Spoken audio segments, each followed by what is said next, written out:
رسول اللہ صلی اللہ علیہ وسلم نے فرمایا سب سے بہترین نماز داؤد علیہ السلام کی نماز ہے. وہ نصف رات سوتے تھے، تہائی رات جاگتے تھے اور رات کا چھٹا حصہ سوتے تھے. یعنی پہلے کچھ دیر سو جاتے اور پھر درمیان میں جاگتے، پھر آخر میں پھر سو جاتے. تو اس طرح پھر ان کی تھکاوٹ بھی نہیں ہوتی. جو رات کے بالکل ارلی حصے کا سونا ہوتا ہے نا، وہ اگر انسان کو مل جائے تو وہ اتنا زبردست ہوتا ہے گویا وہ انسان ساری رات سو چکا، کئی گھنٹوں کی نیند کے برابر ہوتا ہے. اس میں تھکاوٹ جلد اترتی بنسبت پچھلی رات سو. صحابہ کا قیام.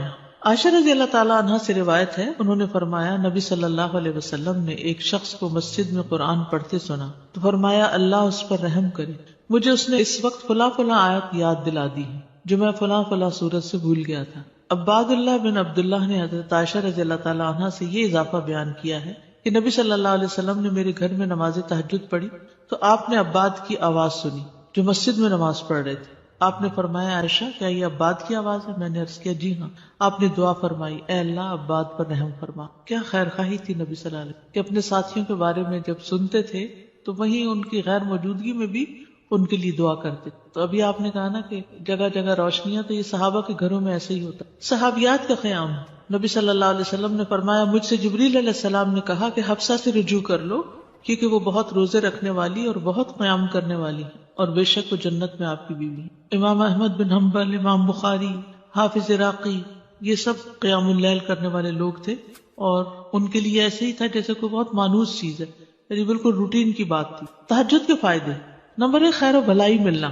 جابر رضی اللہ عنہ سے روایت ہے، کہتے ہیں کہ رسول اللہ صلی اللہ علیہ وسلم نے فرمایا کوئی مرد اور عورت ایسی نہیں کہ رات کو سوئے مگر اس کے سر پہ گریں لگا دی جاتی ہے. بس اگر اس نے جاگتے وقت اللہ کا ذکر کیا تو گرہ کھل جاتی ہے. اگر کھڑا ہوا اور وضو کیا اور نماز پڑھی تو سب گریں کھل جاتی ہیں اور وہ خوش دل ہلکا پھلکا ہو کر بھلائی کو پہنچنے والا ہوتا. یعنی جو لوگ صبح اٹھ کر صبح اٹھتے ہی پہلے ذکر کرتے ہیں، اللہ کا دعا کرتے ہیں، اگر تہجد کے وقت اٹھے ہیں تو کون سی آیات پڑھتے ہیں؟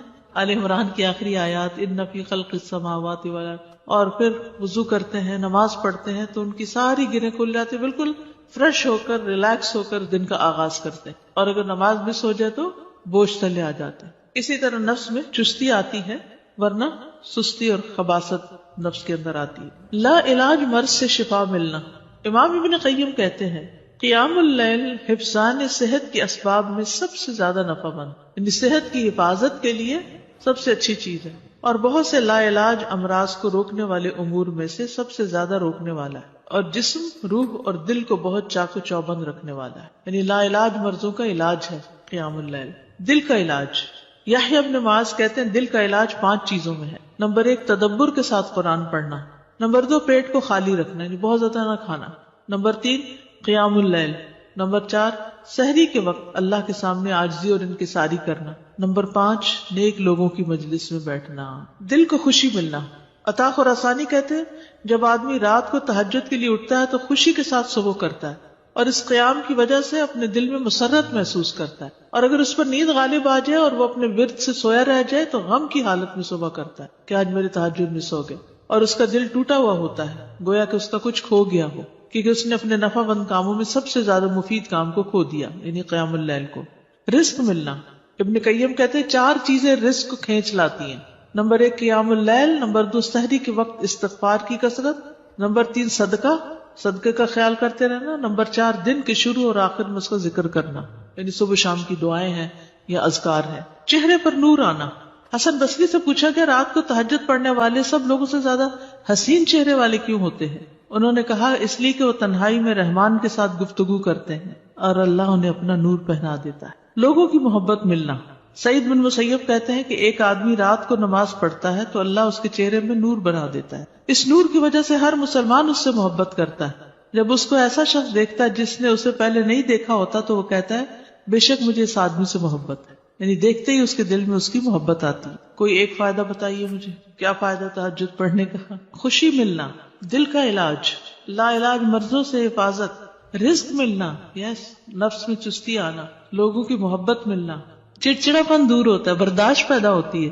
تو جس میں برداشت پیدا ہو جائے تو پھر بہت سے اس کے دوست بن جاتے ہیں. اب دیکھیے کہ پچھلی پہر رات کو اٹھ کے صاف ستھرا ہو کے، نبی صلی اللہ علیہ وسلم کا طریقہ کیا تھا کہ آنکھ کھلتے مسواک کرتے تھے. مسواک کیا، صاف ستھرے ہوئے، پاک ہوئے، اور پھر آپ طویل قیام کرتے.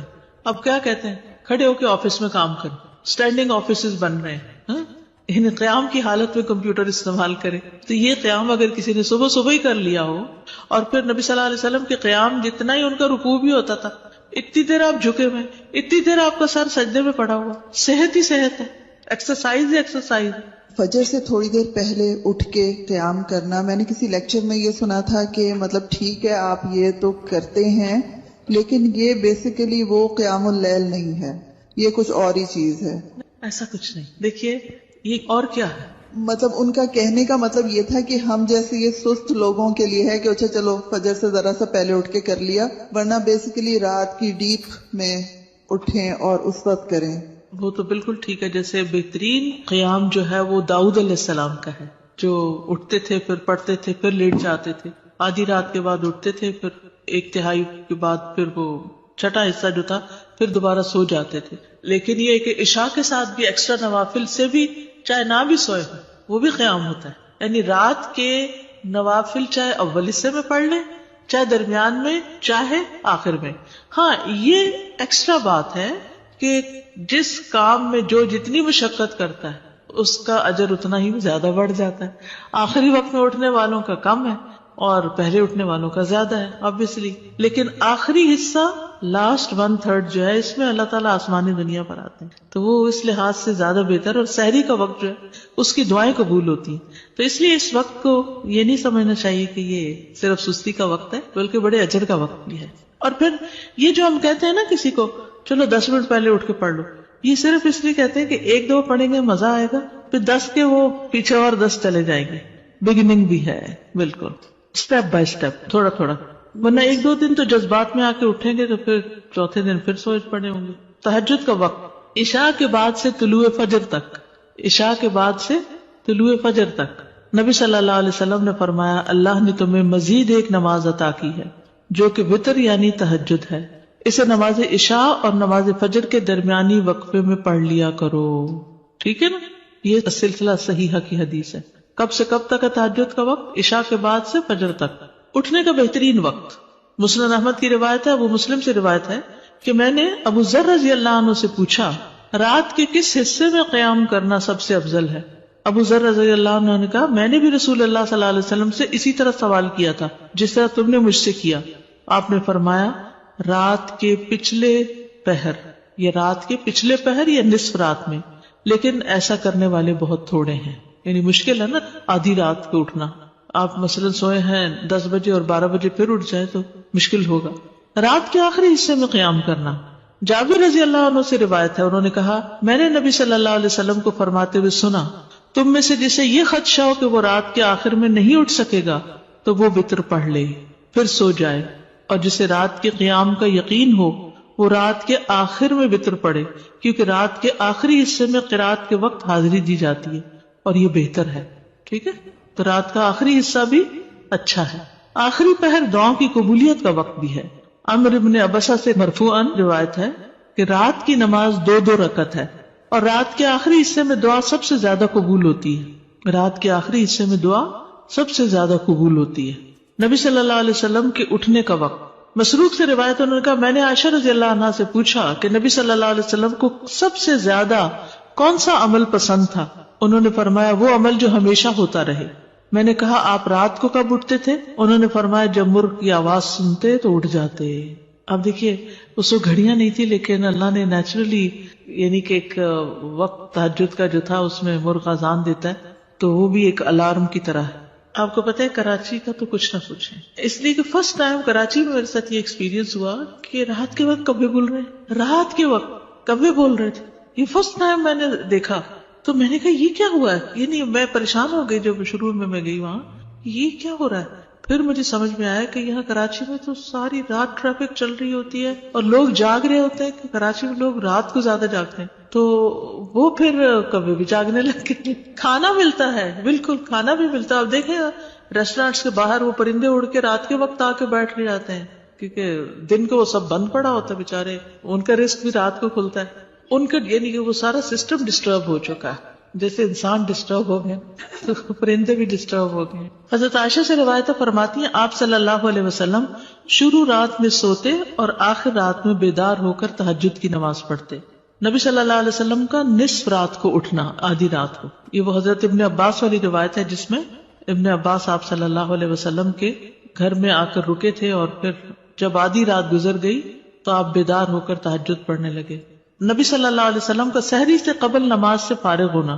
حضرت عائشہ کہتی ہیں کہ جب سحری کا وقت ہوتا تو میں نبی صلی اللہ علیہ وسلم کو اپنے پاس سویا ہوا ہی پاتی، یعنی آپ تہجد پڑھ کے دوبارہ سو جاتے تھے. حضرت عائشہ سے روایت بیان کرتی ہیں کہ بلا شبہ اللہ عز و جل رسول اللہ صلی اللہ علیہ وسلم کو رات میں جگا دیتے، چنانچہ صبح نہ ہو پاتی کہ آپ اپنے معمول کی عبادت سے فارغ ہو چکے ہوتے تھے. تہجد کے لیے بیدار ہونے کی سنتیں. آنکھ کھلنے پر دعا پڑھنا. نبی صلی اللہ علیہ وسلم نے فرمایا جو شخص رات کو بیدار ہو کر یہ دعا پڑھے لا الہ الا اللہ وحدہ لا شریک لہ لہ الملک ولہ الحمد وہو علی کل شیء قدیر الحمد للہ وسبحان اللہ ولا الہ الا اللہ واللہ اکبر ولا حول ولا قوة الا باللہ ثم قال اللہم اغفر لی او دعا استجیب لہ فإن تودع وصلى قبلت صلاته. نبی صلی اللہ علیہ وسلم نے فرمایا جو شخص رات کو بیدار ہو کر یہ دعا پڑھے لا الہ الا اللہ آخر تک اور پھر کہے اللہم اغفر لی، اے اللہ میری مغفرت فرما، یا کوئی اور دعا کرے جو اس کی دعا ہے تو اس کی دعا قبول ہوتی ہے. پھر اگر اس نے وضو کیا اور نماز پڑھی تو نماز بھی قبول ہوتی ہے. ٹھیک ہے. آل عمران کی آخری 10 آیات پڑھنا. ابن عباس نے ابو المتوکل کو بتایا کہ انہوں نے ایک رات نبی صلی اللہ علیہ وسلم کے ہاں گزاری تو اللہ کے نبی رات کے آخری حصے میں اٹھے، باہر نکلے اور آسمان پر نظر ڈالی، پھر سورۃ آل عمران کی آیت پڑھی ان فی خلق السماوات والارض. 3 بار وقفے سے اٹھنا. ابن عباس کہتے ہیں وہ ایک رات رسول اللہ صلی اللہ علیہ وسلم کے ہاں سوئے تو رات کو آپ جاگے، مسواک کی اور وضو فرمایا. آپ اس وقت یہ آیات پڑھ رہے تھے ان فی خلق السماوات والارض. یہ آیات تلاوت فرمائی حتیٰ کہ سورت ختم کی، پھر آپ کھڑے ہوئے اور 2 رکعتیں پڑھی. ان میں بہت طویل قیام، رکوع اور سجدے کیے، پھر واپس پلٹے اور سو گئے یہاں تک کہ آپ کی سانس کی آواز سنائی دینے لگی. پھر آپ نے اس طرح 3 دفعہ کیا، 6 رکعتیں پڑھی. ہر دفعہ آپ مسواک کرتے، وضو فرماتے اور ان آیات کی تلاوت فرماتے. پھر آپ نے 3 وتر پڑھے، پھر مؤذن نے اذان دی تو آپ نماز کے لیے باہر تشریف لے گئے. یعنی بار بار وضو کیا، بار بار مسواک کیا اور بار بار ان فی خلق پڑھا اور عبادت کی. بیدار ہوتے ہی مسواک کرنا. ابن عمر سے مرفوعاً مروی ہے کہ آپ صلی اللہ علیہ وسلم جب سوتے تو مسواک آپ کے پاس ہوتی، جب بیدار ہوتے تو مسواک سے ابتدا کرتے. اسی طرح جب آپ تہجد کے لیے کھڑے ہوتے تو اپنا منہ مسواک سے اچھی طرح صاف کرتے. 2 رکعتیں پڑھ کر سلام پھیرتے اور مسواک کرتے. سبحان اللہ، کس کثرت کے ساتھ منہ صاف کرتے. صحابہ کو بھی حکم دیا جاتا کہ رات کو اٹھے تو مسواک کرے. پھر درمیانہ وضو کرنا. ابن عباس سے روایت ہے انہوں نے کہا میں نے ایک رات اپنی خالہ میمونہ کے ہاں گزاری. نبی صلی اللہ علیہ وسلم رات کو اٹھے اور اپنی ضرورت کی جگہ آئے، پھر اپنا چہرہ اور دونوں ہاتھ دھوئے، پھر سو گئے اور پھر اٹھے اور مشکیزے کے پاس آئے، اس کا بندھن کھولا، پھر 2 وضو کے درمیان کا وضو کیا، یعنی ہلکا سا وضو، اور پانی زیادہ استعمال نہیں کیا اور اچھی طرح وضو کیا. پھر اٹھے اور نماز شروع کی. کم سے کم اور زیادہ سے زیادہ تعداد کتنی رکعتیں پڑھنی چاہیے. ٹھیک ہے. یہ بھی بڑا اہم سوال ہے. اکثر لوگ پوچھتے ہیں تہجد کتنی رکعتیں، تو یہ ظہر اثر وغیرہ کی طرح مقرر رکعتیں نہیں ہیں، اس میں وسعت ہے. ٹھیک ہے. کم سے کم اور زیادہ سے زیادہ تعداد. ابن عثیمین کہتے ہیں نبی صلی اللہ علیہ وسلم سے رات کی نماز کے متعلق سوال کیا گیا تو آپ نے فرمایا رات کی نماز 2 رکعت ہے، مثنا مثنا، اور آپ نے اس کو کسی تعداد کے ساتھ متعین نہیں کیا. آپ نے یہ نہیں فرمایا 4 ہے، 6 ہے، 8 ہے، 10 ہے، نہیں. کیا فرمایا؟ 2 ہے. تو جب نبی صلی اللہ علیہ وسلم نے اس کے لیے کسی گنتی کو متعین کیے بغیر کیفیت کو واضح کر دیا تو اس سے معلوم ہوا کہ نماز کا معاملہ اس بارے میں وسعت رکھتا ہے، یعنی اس میں کافی گنجائش ہے. انسان 100 رکعتیں بھی پڑھ سکتا ہے اور 1 رکعت کے ساتھ اس کو وتر بنا سکتا ہے. تو اصل بات یہ کہ انسان جتنی طاقت پاتا ہے اتنی رکعتیں ادا کر لے. ٹھیک. ابن باز رات کی نماز کی تعداد کے متعلق کہتے ہیں کہ یہ بات ہر انسان کی طاقت کی طرف لوٹتی ہے، اور نبی صلی اللہ علیہ وسلم 11 رکعت ادا کرتے اور 2 رکعت پر سلام پھیرتے. آپ علیہ الصلوۃ والسلام اپنی قرات، اپنے رکوع اور اپنے سجدوں کو لمبا کرتے تھے اور قیام اللیل کو 2 ہلکی پھلکی رکعتوں کے ساتھ شروع کرتے تھے. سب سے بہتر یہی ہے. اور اگر وہ 3، 5 یا اس سے بھی زیادہ پڑھتا تو کوئی حرج نہیں. ہر ایک اپنی طاقت کے مطابق ادا کرے گا، اس میں کوئی حد نہیں. لیکن سب سے افضل صورت 11 رکعت نماز پڑھنا ہے، 8 تہجد اور 3 وتر. نبی صلی اللہ علیہ وسلم کا رمضان اور غیر رمضان میں 11 رکعت سے زیادہ نہ پڑھنا. ابو سلمہ بن عبد الرحمن سے روایت ہے، انہوں نے عائشہ رضی اللہ تعالیٰ عنہا سے پوچھا، اور یہ صحیح مسلم کی روایت ہے، کہ رمضان میں رسول اللہ صلی اللہ علیہ وسلم کی نماز کیسے ہوتی تھی؟ انہوں نے جواب دیا، رسول اللہ صلی اللہ علیہ وسلم رمضان اور اس کے علاوہ دوسرے مہینوں میں فجر سے پہلے 11 رکعتوں سے زیادہ نہیں پڑھتے تھے. شیخ البانی کہتے ہیں کہ صحیح نص کے ذریعے رسول اللہ صلی اللہ علیہ وسلم کے فعل سے قیام اللیل کی رکعات کی تعداد 11 ثابت ہے، اور جب ہم اس میں غور کرتے ہیں تو ہمارے لیے انتہائی واضح طور پہ ظاہر ہو جاتا ہے کہ آپ اپنی پوری زندگی اس گنتی پر قائم رہے، خواہ رمضان ہو یا اس کے علاوہ آپ اس سے زیادہ نہیں پڑھتے تھے. جہاں 13 کی بات آتی ہے نا تو وہ 2 سنت فجر کی بھی شامل کر لیتے ہیں. حضرت عائشہ سے روایت ہے، نبی صلی اللہ علیہ وسلم رات کو 11 رکعتیں پڑھتے، 8 رکعتیں تہجد اور 3 وتر. کبھی 9 رکعتیں بھی پڑھی ہیں آپ نے، ٹھیک ہے، کبھی 7 رکعتیں بھی ادا کی ہیں آپ نے، اور 7 سے کم نہیں پڑھی، یعنی 6 پڑھ کے 1 وتر کیا ہے، 7 سے کم نہیں پڑھی اور 13 سے زیادہ نہیں پڑھی. رکعات کی ادائیگی کا طریقہ کیا ہے؟ 2 کر کے پڑھنا. حضرت عبداللہ بن عمر سے روایت، انہوں نے کہا، ایک آدمی نے پوچھا کہ اللہ کے رسول رات کی نماز کیسے ادا کی جائے؟ آپ نے فرمایا، رات کی نماز 2 رکعتیں ہیں، جب صبح ہونے کا اندیشہ ہو تو 1 وتر پڑھ لو. جب آپ تہجد پڑھتے تو ہر 2 رکعتوں کے بعد سلام پھیرتے اور 2 ہلکی رکعتوں سے آغاز کرتے. زید بن خالد جوہنی سے روایت ہے، انہوں نے کہا، میں آج رسول اللہ صلی اللہ علیہ وسلم کی نماز کا مشاہدہ کروں گا، یعنی رات کی نماز کا. میں نے دیکھا کہ آپ نے 2 ہلکی رکعتیں پڑھی، پھر 2 انتہائی لمبی، بہت ہی زیادہ لمبی رکعتیں ادا کی، پھر 2 رکعتیں پڑھی جو ان 2 لمبی رکعتوں سے ہلکی تھی، پھر 2 پڑھی جو پہلے والوں سے کم تھی، پھر 2 پڑھی جو اپنے پہلی والی رکعتوں سے کم تھی، پھر 2 رکعتیں پڑھی جو اپنی پہلی والی رکعتوں سے کم، پھر وتر ادا کیا. یعنی سب سے پہلے 2 ہلکی، پھر 2 خوب لمبی، پھر 2 اس سے کچھ کم، پھر اس سے کم، پھر اس سے کم، پھر اس سے کم. لیکن آپ کی یہ جو رکعتیں تھی بہت خوبصورت اور بہت طویل ہوتی تھی. حضرت عائشہ کہتی ہیں، ان کی خوبصورتی اور ان کی طوالت کے بارے میں مت پوچھو. پھر 4 رکعتیں پڑھتے، ان کے حسن، ان کی طوالت کے بارے میں نہ پوچھو. پھر 3 رکعتیں پڑھتے، یعنی 4 کے بعد تھوڑا سا بیچ میں وقفہ. پھر لمبے سجدے کرتے تھے. حضرت عائشہ کہتی ہیں کہ رسول اللہ صلی اللہ علیہ وسلم رات کو 11 رکعات پڑھتے تھے، یہ آپ کی رات کی نماز تھی. اس میں آپ اتنا طویل سجدہ کرتے کہ اپنا سر اٹھانے سے پہلے تم میں سے کوئی 50 آیتیں پڑھ لے. تہجد میں قرات، لمبی قرات کی فضیلت صحیح مسلم میں ہے. جابر رضی اللہ عنہ سے روایت ہے، انہوں نے کہا کہ رسول اللہ صلی اللہ علیہ وسلم نے فرمایا، فضیلت والی نماز وہ ہے جس میں قیام لمبا ہو، یعنی دیر تک کھڑے رہے. 10 آیات کی تلاوت کا اجر. رسول اللہ صلی اللہ علیہ وسلم نے فرمایا، جس شخص نے 10 آیتوں سے قیام کیا وہ غافلوں میں سے نہیں لکھا جاتا. 100 آیات کی تلاوت کا اجر. رسول اللہ صلی اللہ علیہ وسلم نے فرمایا، جس نے 100 آیات کے ساتھ قیام کیا وہ فرما برداروں میں سے لکھا جاتا ہے. رسول اللہ صلی اللہ علیہ وسلم نے فرمایا، جس نے رات کی نماز میں 100 آیات کی قرات کی اسے غافلین میں نہیں لکھا جاتا اور اسے فرما برداروں میں لکھ لیا جاتا ہے. 1000 آیات کی تلاوت کا بے انتہا اجر. رسول اللہ صلی اللہ علیہ وسلم نے فرمایا، جو 1000 آیات سے قیام کرے وہ بے انتہا ثواب جمع کرنے والوں میں لکھا جاتا ہے. مقنطرین کا لفظ آتا ہے. نبی صلی اللہ علیہ وسلم کی قرات. آپ صلی اللہ علیہ وسلم کی تہجد میں قرات مختصر ہونے یا لمبی ہونے کے اعتبار سے مختلف ہوتی تھی. کبھی آپ ہر رکعت میں یا ایھا المزمل کی مقدار کے مطابق قرات کرتے تھے، اور یہ 20 آیات والی صورت ہے، ٹھیک ہے. کبھی آپ ہر رکعت میں کیا پڑھتے؟ یا ایھا المزمل 20 آیات والی. کبھی 50 آیات کے برابر قرات کرتے تھے، اور کبھی کبھی سورۃ البقرہ اور آل عمران اور النساء بھی.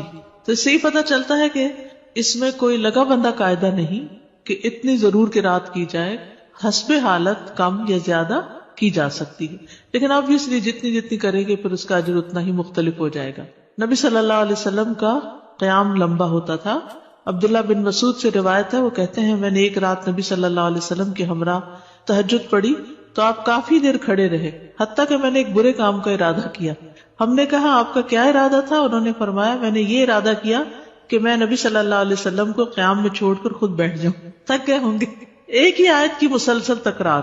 حضرت عائشہ سے مروی ہے، انہوں نے کہا کہ نبی صلی اللہ علیہ وسلم نے ایک رات قرآن کی ایک ہی آیت سے قیام کیا، یعنی ایک آیت بار بار پڑھتے رہے. اور وہ کیا آیت تھی؟ ان تعذبہم فانہم عبادک وان تغفر لہم فانک انت العزیز الحکیم. اگر تو ان کو سزا دے تو بے شک وہ تیرے ہی بندے ہیں، اور اگر تو معاف کر دے تو بے شک تو ہی غالب بڑی حکمت والا ہے. یعنی یہ تو تجھ پر ہی، یعنی کہ ایک طرح سے رحم ہی کی درخواست کر رہے ہیں کہ تیرے بندے ہیں، تو رحم فرما دے ان پر. اسی طرح سورۃ الاخلاص کی تکرار، بار بار ایک ہی سورت. پھر اسی طرح جہری اور سری دونوں طرح سے قرات کرنا جائز ہے. آپ چاہیں تو تہجد میں بلند آواز سے تلاوت کریں، چاہیں تو دل میں پڑھیں. غزیف بن الحارث سے روایت ہے کہ میں نے عائشہ رضی اللہ تعالی عنہا سے کہا، کیا آپ نے دیکھا کہ رسول اللہ صلی اللہ علیہ وسلم قرآن اونچی آواز سے پڑھتے تھے یا خاموشی سے؟ فرمایا کبھی اونچی آواز سے پڑھتے، کبھی دھیمی آواز سے. میں نے کہا اللہ اکبر، تمام تعریف اللہ کے لیے جس نے اس معاملے میں وسعت رکھی. اب یہ اختلاف نہیں، کیا ہے؟ وسعت ہے. ابو ہریرہ سے روایت ہے، وہ بیان کرتے ہیں کہ نبی صلی اللہ علیہ وسلم رات کو کبھی بلند آواز سے اور کبھی دھیمی آواز سے قرات کرتے. ابن عباس کہتے ہیں کہ نبی صلی اللہ علیہ وسلم کی قرات اس قدر بلند ہوتی کہ صحن میں بیٹھا آدمی سن سکتا تھا جب آپ گھر میں یعنی کمرے میں ہوتے تھے. حضرت عائشہ سے مروی ہے کہ ایک شخص رات کو اٹھا اور قرات کرنے لگا. اس نے اپنی آواز بلند رکھی. جب صبح ہوئی تو رسول اللہ صلی اللہ علیہ وسلم نے فرمایا اللہ فلاں پہ رحم فرمائے، اس نے رات مجھے کتنی ہی آیتیں یاد دلا دی جو میں بھول چکا تھا. تو بعض اوقات اونچی قرات سے دوسرے لوگوں کو فائدہ ہو جاتا ہے جو آس پاس ہوتے ہیں. درمیانی آواز میں قرات. ایک رات نبی صلی اللہ علیہ وسلم نکلے اور ابو بکر رضی اللہ عنہ کے پاس سے گزرے. وہ نماز پڑھ رہے تھے اور ان کی آواز دھیمی تھی. راوی کہتے ہیں اور آپ عمر بن خطاب کے پاس سے گزرے، وہ بھی نماز پڑھ رہے تھے، ان کی آواز بہت بلند تھی. کہتے ہیں جب وہ دونوں نبی صلی اللہ علیہ وسلم کے پاس اکٹھے ہوئے تو آپ نے فرمایا اے ابو بکر، میں تمہارے پاس سے گزرا، تم نماز پڑھ رہے تھے اور تمہاری آواز دھیمی تھی. انہوں نے کہا اللہ کے رسول، میں نے جس سے مناجات کی اسے سنایا، یعنی جس سے میں بات کر رہا ہوں اس کو تو دھیمی آواز بھی سن جاتی. کہتے ہیں پھر آپ نے عمر سے کہا میں تمہارے پاس سے گزرا اور تم بلند آواز سے نماز پڑھ رہے تھے. انہوں نے کہا اللہ کے رسول، میں سوتے کو جگا رہا تھا اور شیطان کو بگا رہا تھا. بس نبی صلی اللہ علیہ وسلم نے فرمایا اے ابو بکر، اپنی آواز کچھ بلند کیا کرو، اور اے عمر، تم اپنی آواز کچھ دھیمی رکھا کرو. درمیانی چیز. لیکن یاد رکھیے کہ دوسرے کو اذیت نہیں دینی چاہیے. اگر کوئی سو رہا ہے اور وہ چاہتا ہے کہ ہم اونچا نہ پڑھیں تو پھر اونچا نہ پڑھیں. یا کوئی اور بھی تہجد پڑھ رہا ہے، یعنی ایک ہی کمرے میں ہسبینڈ وائف دونوں پڑھ رہے ہیں اور دونوں ہی اپنی اپنی اونچی کر رہے ہیں تو کسی کی کوئی بات سنائی نہیں دے گی. ابو سعید کہتے ہیں کہ رسول اللہ صلی اللہ علیہ وسلم نے مسجد میں اعتکاف فرمایا. آپ نے لوگوں کو سنا کہ اونچی آواز سے قرات کر رہے تھے. آپ نے پردہ ہٹایا اور فرمایا خبردار، بے شک تم سب کے سب اپنے رب سے مناجات کر رہے ہو، مگر تم میں سے کوئی دوسرے کو ہرگز ایذا نہ دے، کوئی کسی کو تکلیف نہ پہنچائے، اور قرات میں اپنی آواز دوسرے پر بلند نہ کرے. یا فرمایا نماز میں، یعنی دو لوگ پڑھ رہے ہیں تو کوئی ایک دوسرے سے اونچا کرنے کی کوشش نہ کرے، اپنی اپنی نماز پڑھی جائے. ٹھیک ہے، اس میں وسعت ہے. اونچی آواز سے پڑھ سکتے ہیں اور نیچے سے، لیکن پسندیدہ کیا ہے؟ درمیانی آواز سے پڑھنا. لیکن اگر کوئی اور ساتھ پڑھ رہا ہو، مثلا آپ نے دیکھا ہوگا کہ بعض اوقات آپ پڑھتے ہوئے بھول جاتے ہیں اگر بیچ میں کوئی اور کسی بھی چیز کی آواز آ رہی تو اس صورت میں اگر دوسرے ہوں تو ان کی رعایت کرنی چاہیے. اس وسعت کا فائدہ یہ ہے نا، جیسے سجدے کی دعائیں یا رکوع کی یا اور اسی طرح کی، تو کبھی ایک پڑھ لے کبھی دوسری پڑھ لے تو اس سے نماز کے اندر ایک خوبصورتی رہتی ہے، ایک توجہ رہتی ہے. شیطان سے بچنے کے لیے اللہ کی پناہ لینا.